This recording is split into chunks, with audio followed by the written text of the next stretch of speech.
सभी बच्चों को मेरा नमस्कार। आज हम करने जा रहे हैं कक्षा 9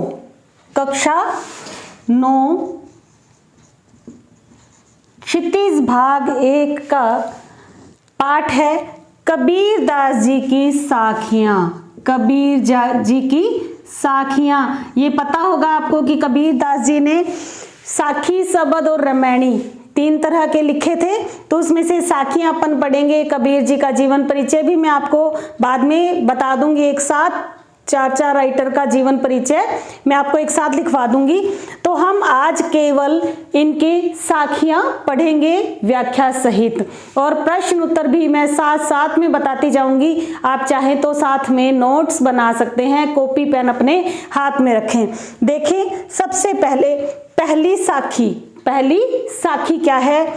मान सरोवर सुभर जल, हंसा केली कराही, मुक्ता फल मुक्ता चुगे, अब उड़ी अनत न जाही।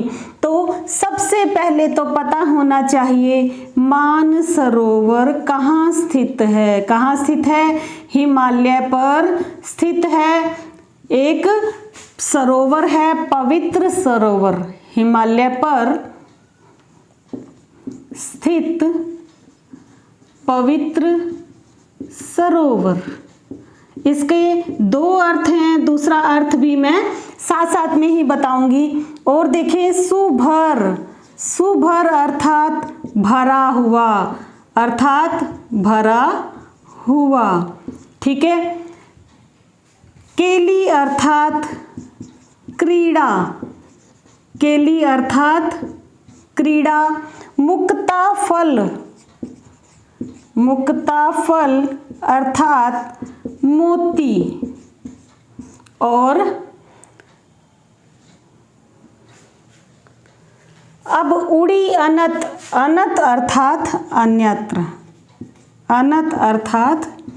अन्यत्र। तो कबीर दास जी इस साखी में क्या कह रहे हैं कि मान सरोवर जो झील है, मान सरोवर जो है वो किससे भरा हुआ है? स्वच्छ जल से भरा हुआ है। हंसा केली कराही, हंस उसमें क्रीड़ा कर रहे हैं। ये तो सामान्य अर्थ बता रही हूँ कि हिमालय पर्वत पर जो मानसरोवर है उसमें स्वच्छ जल भरा हुआ है, हंस उसमें क्रीड़ा कर रहे हैं। और मुक्ता फल मुक्ता चुगे, मुक्ता फल रूपी मोतियों को वो चुग रहे हैं। और अब उड़ी अनत न जाही, अब वे उड़कर अन्यत्र नहीं जाना चाहते। तो अब देखना यह है कि इसका प्रतीकात्मक अर्थ क्या होगा, प्रतीकार्थक क्या होगा इसका, ये भी देखना है। तो मान सरोवर किसका प्रतीक है? पवित्र मन का प्रतीक है। पवित्र मन का प्रतीक है। प्रश्न आ सकता है कि मान सरोवर जो है वो किसका प्रतीक है? तो पवित्र मन का प्रतीक है। हंस किसका प्रतीक है? हंस जो है जीवात्मा का प्रतीक है या आत्मा का प्रतीक है, ठीक है। और मुक्ता फल किसका प्रतीक है? मोती का तो है ही, साथ में मोक्ष का भी प्रतीक है। अब देखें क्या है कि मान सरोवर रूपी मन, अच्छी तरह से याद रख लेना कि मान सरोवर रूपी पवित्र मन जो है वो आनंद रूपी जल से भरा हुआ है। यानी कि आनंद रूपी जो जल है, मन, पवित्र मन में क्या भरा हुआ है? आनंद भरा हुआ है, ईश्वर भक्ति का आनंद भरा हुआ है। तो जल क्या है? आनंद का प्रतीक हो गया कि मान सरोवर रूपी जो मन है वह स्वच्छ रूपी आनंद रूपी जल से भरा हुआ है। हंसा केली कराही, यानी कि हंस रूपी जो जीवात्माएं हैं वहां पर विहार कर रही हैं, क्रीड़ा कर रही हैं। आ गया समझ में? मान सरोवर रूपी मन में आनंद रूपी जल भरा हुआ है और हंस रूपी जो जीवात्मा है, हंस रूपी जो आत्मा है वहाँ पर विहार कर रही है। यानी कि ईश्वर जो कहाँ बसते हैं, हमारे मन में ही बसते हैं। तो उस पवित्र मन में आनंद रूपी जो जल भरा हुआ है, उसमें हंस रूपी जो जीवात्मा है वह विहार कर रही है। मुक्ता फल मुक्ता चुगे, और मोक्ष रूपी मोती को वो चुग रही है, मोक्ष रूपी मोती को चुग रही है। अब उड़ी अनंत न जाही, अब वह उड़कर अन्यत्र नहीं जाना चाहती। अर्थात ईश्वर जो है हमारे मन में ही निवास करते हैं, हमें बाहर खोजने की कोई भी आवश्यकता नहीं है। तो ये कौन कह रहे हैं? कबीर दास जी कह रहे हैं। दोबारा से बता रही हूँ, प्रश्न कौन कौन से बनेंगे? प्रश्न बनेंगे कि मान सरोवर जो है वो किसका प्रतीक है? मान सरोवर पवित्र मन का प्रतीक है। हंस किसका प्रतीक है? जीवात्मा का प्रतीक है। और मुक्ता फल किसका प्रतीक है? मोक्ष का प्रतीक है। आ गया समझ में? अगली साखी पर अपने चलेंगे। देखें, प्रेमी ढूंढत मैं फिरूं, प्रेमी मिले न कोई। कबीरदास जी क्या कह रहे हैं कि मैं प्रेमी को ढूंढता फिर रहा हूं। प्रेमी अर्थात ईश्वर की भक्ति में लीन रहने वाला, ईश्वर की भक्ति में लीन रहने वाला, यानी कि सिंपल शब्दों में ईश्वर भक्त। मैं किसको ढूंढ रहा हूँ? ईश्वर के भक्त को ढूंढ रहा हूँ जो ईश्वर की भक्ति करे। प्रेमी मिले न कोई, मुझे कोई भी ऐसा ईश्वर भक्त नहीं मिला जो मन से पवित्र हो, मन उसका साफ हो और जो सच्चे मन से ईश्वर को प्रेम करता हो। ऐसा प्रेमी मुझे कोई भी नहीं मिला। प्रेमी को प्रेमी मिले, यदि प्रेम करने वाले को, ईश्वर से प्रेम करने वाले को ईश्वर से प्रेम करने वाला मिल जाए तो सब विष अमृत हुई। तो सारे विष जो हैं वो किस में बदल जाएंगे? अमृत में बदल जाएंगे। अर्थात हमारे अंदर जितनी भी विषय वासनाएं हैं, जितनी भी बुराइयां हैं, वो सारी की सारी किस में बदल जाएंगी? अच्छाइयों में बदल जाएंगी। बुराइयां दूर हो जाएंगी और केवल हमारे अंदर अच्छाइयां भर जाएंगी। इसीलिए किसको ढूंढ रहे हैं कबीरदास जी? ईश्वर से प्रेम करने वाले को ढूंढ रहे हैं। यानी कि सभी जो बुराइयां हैं वो किस में बदल जाएंगी? अच्छाइयों में बदल जाएंगी। आ गया समझ में ये साखी कि यदि ईश्वर से प्रेम करने वाले से ईश्वर से प्रेम करने वाला मिल जाए तब क्या होता है? तब सभी जो बुराइयां हैं वो किस में बदल जाती हैं? अच्छाइयों में बदल जाती हैं। आ गया समझ में? अगली साखी देखेंगे। हस्ती चढ़िए ज्ञान को सहज दुलीचा डारी, स्वान रूप संसार है भूखन दे झक मारी। अर्थात हस्ती, हस्ती अर्थात हाथी, हस्ती अर्थात हाथी। सहज अर्थात स्वाभाविक, सहज अर्थात स्वाभाविक। दुलीचा अर्थात आसन, दुलीचा अर्थात आसन। और स्वान, स्वान अर्थात कुत्ता, स्वान अर्थात कुत्ता। देखें, अच्छी तरह से समझें कि कबीरदास जी क्या कह रहे हैं। हस्ती चढ़िए ज्ञान को, यानी कि ज्ञान रूपी हाथी की सवारी कीजिए। ज्ञान को किसकी उपमा दी है? हाथी की। हाथी की उपमा क्यों दी है? क्यों? क्योंकि हाथी जो होता है वो एकदम मस्त होता है, अपने मस्ती में रहता है। उसी तरह से एक साधक जो होता है, ईश्वर से प्रेम करने वाला जो होता है, वह निंदा और आलोचनाओं से बिल्कुल भी डरता या घबराता नहीं है, एकदम मस्त होता है।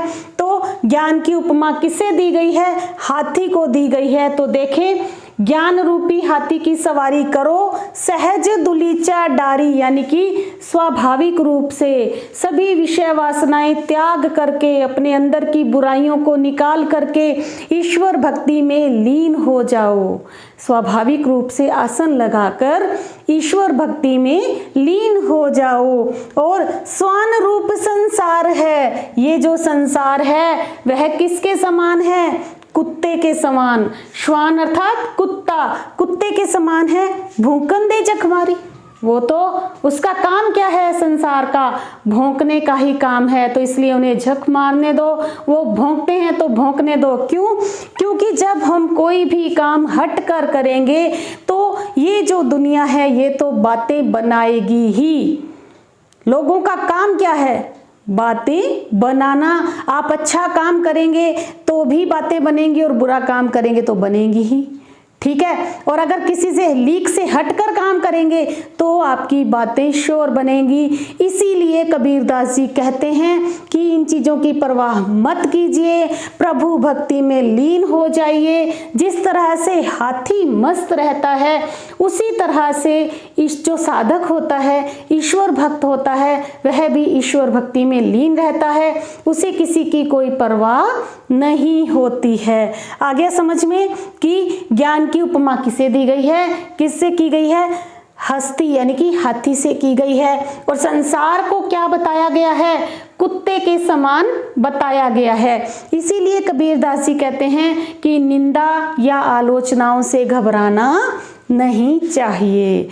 अगली साखी देखें। पखी के कारणे सब जग रहा भुलान। कबीरदास जी क्या कह रहे हैं कि पखा पखी के कारणे सब जग रहा भुलान, निरपख होई के हरि भजे सोई संत सुजान। अर्थात पखा पखी अर्थात पक्ष विपक्ष, पक्ष विपक्ष, यानी कि कोई किसका पक्ष ले रहा है, कोई किसका पक्ष ले रहा है। हिंदू, मुसलमान, सिख, ईसाई सब तरह तरह के जो धर्म बंट गए हैं वे एक दूसरे के पक्ष विपक्ष में लगे हुए हैं। और इसी वजह से पक्ष विपक्ष के कारण कबीरदास जी क्या कह रहे हैं कि पक्ष विपक्ष के कारण सारा जग जो है वो भूला पड़ा है, कि ईश्वर भक्ति को वे भूल गए हैं कि सच्चा ईश्वर कौन है।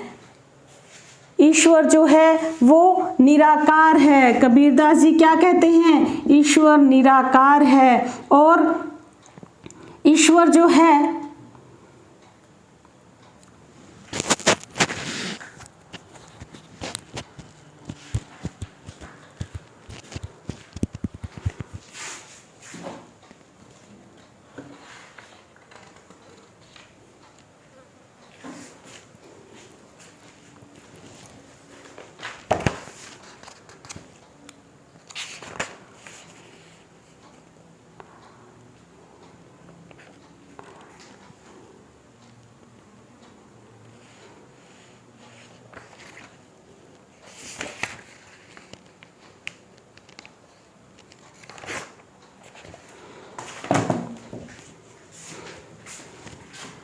निर्गुण है और ईश्वर एक ही है, यानी कि कोई भी अलग अलग ईश्वर नहीं है, ईश्वर केवल एक है। इसलिए पक्ष विपक्ष को छोड़ दीजिए।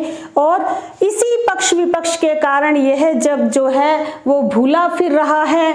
निरपक्ष होई के हरि भजे, जो निष्पक्ष होकर, निरपक्ष अर्थात निष्पक्ष, निरपक्ष अर्थात निष्पक्ष होकर हरि का भजन करता है, ईश्वर को स्मरण करता है, सोई संत सुजान, वही वास्तव में सज्जन कहलाने के लायक है या बुद्धि वाला है। वही वास्तव में संत या सज्जन कहलाने के लायक है, जो निष्पक्ष होकर बिना किसी भेदभाव के जो ईश्वर का स्मरण करता है वही सच्चा भक्त होता है। आगे समझ में प्रश्न क्या बनेगा कि पखा पखी से क्या आशय है, अर्थात पक्ष विपक्ष करने वाले तरह तरह के लोग जो हैं वो जो मंदिर मस्जिद इनके लिए मरे मरे जा रहे हैं उनके लिए ये शब्द आया है कि जो पक्ष विपक्ष के कारण जो है पूरा जग आपस में लड़ मर रहा है, यदि कोई निष्पक्ष होकर हरि का भजन करते हैं वे ही सच्चे संत कहलाने के योग्य हैं। चलें अगली। हिंदू हुआ राम कही मुसलमान खुदाई, कहे कबीर सो जीवता जो दुहू के निकट न जाई। कि हिंदू मर गया राम कहते कहते, हिंदू मरा राम कहते कहते और मुसलमान मर गया खुदा खुदा करते करते। कबीरदास जी क्या कह रहे हैं कि हिंदू तो सारा दिन राम राम की रट लगाए रखता है और मुसलमान खुदा खुदा की, यानी कि धार्मिक संकीर्णताओं से हटकर कबीर जी हमें क्या संदेश देना चाहते हैं कि ये जो धार्मिक संकीर्णताएं हैं, हिंदू मुस्लिम वगैरह जो भी भेदभाव चल रहे हैं उसे मिटा देना है। इन पाखंडों को, बाह्य आडंबरों को हटा दीजिए। और कहे कबीर सो जीवता, कबीरदास जी कहते हैं कि वही इंसान वास्तव में जीता है जो दुहू के निकट न जाए, जो दोनों के निकट नहीं जाता। तो प्रश्न क्या बनता है कि कबीर जी के अनुसार कौन व्यक्ति वास्तव में जीता है, जो ना हिंदू और ना मुसलमान, यानी कि ईश्वर जो है वो एक ही है और वो भी हमारे अंदर ही, हमारे मन में ही निवास करता है। आ गया समझ में? काबा फिरी काशी भया राम ही भया रहीम। कबीरदास जी कहते हैं कि काबा घुमाया, काशी घुमाया, राम ही भया रहीम। वही राम और वही रहीम, यानी कि राम और रहीम में मुझे कोई भी फर्क नजर नहीं आया। मुसलमानों का जो पवित्र स्थल है वो काबा है और हिंदुओं का जो पवित्र स्थल है वह काशी है। तो मैं इन दोनों जगहों पे जा आया, लेकिन मुझे तो राम और रहीम में कोई फर्क नजर नहीं आया। मोट चून मैदा भया, मोटा चून, चून अर्थात आटा, चून अर्थात आटा, मोट चून मैदा भया बैठी कबीरा जी। कबीरदास जी क्या कह रहे हैं कि मोटा जो आटा है वो किस में बदल गया है? मैदे में बदल गया है। अर्थात धार्मिक संकीर्णताएं जो हैं वो खत्म हो गई हैं। क्यों? क्योंकि जो राम है वही रहीम है, जो रहीम है वही राम है, यानी कि ईश्वर एक ही है। अर्थात धार्मिक सांप्रदायिकता या धार्मिक संकीर्णताएं जो हैं वो खत्म हो गई हैं। उसकी जगह पर, बुराइयों की जगह पर मैदा अर्थात अच्छाइयाँ। मोट चून यानी कि आटा किसका प्रतीक है? बुराई का प्रतीक है मोटा, और मैदा किसका प्रतीक है? अच्छाई का प्रतीक है। अर्थात मोट चून मैदा भया कि जो धार्मिक संकीर्णताएं जो हैं वो खत्म होकर किस में बदल गई हैं? अच्छाइयों में बदल गई हैं। अर्थात समझ आ गया है कि ईश्वर जो है वो एक ही है। बैठी कबीरा जी। कबीरदास जी कहते हैं कि इन अच्छाइयों को जो आपके ईश्वर को एक साबित करती हैं, उसी अच्छाई को तू बैठकर ग्रहण कर। जीम अर्थात ग्रहण करना, यानी कि बुराइयों का त्याग कर दो और अच्छाइयों को ग्रहण करो। तो यह है कबीरदास जी की दो साखियां। और अब चलेंगे अंतिम साखी। ऊंचे कुल का जन्मिया जो करनी ऊंच न होई, सुबरन कलश सुरा भरा साधु निंदा सोई। अर्थात ऊंचे कुल में, कबीरदास जी क्या कह रहे हैं कि ऊंचे कुल में जन्मिया, ऊंचे कुल में जन्म लेने से कुछ नहीं होता। जो करनी ऊंच न हो, यदि आपके कर्म ऊंचे नहीं हैं, यदि आपके कर्म अच्छे नहीं हैं तो आप चाहे कितने भी ऊंचे घराने में जन्म ले लो, उससे कुछ भी नहीं होगा।